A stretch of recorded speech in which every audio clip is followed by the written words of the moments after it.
আসসালামু আলাইকুম রহমতুল্লাহি ওয়া বারাকাতুহু। তো সম্মানিত ভিউয়ার্স, আজকে আমার পুকুরে মাছ উঠালাম। পুকুরের দেখার জন্য কিরকম মাছ হয়েছে, কত বড়। জাল টেন দিতে হয়, তো নাহলে গ্যাস হয়ে যায় বা পুকুরে। জাল দিয়ে টান দিয়ে দেখলাম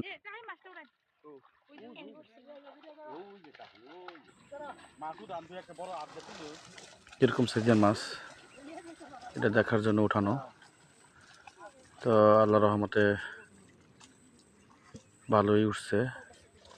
কিছু মাছ বড় হয়েছে, কাতল আছে, রুই আছে, ব্রিগেড আছে, মির্গা আছে, শৈল আছে, বিভিন্ন ধরনের মাছ আছে। সবগুলোই এখানে উঠাইছি। তো সবার দেখার জন্য সবাইকে ধন্যবাদ, ভালো থাকবেন।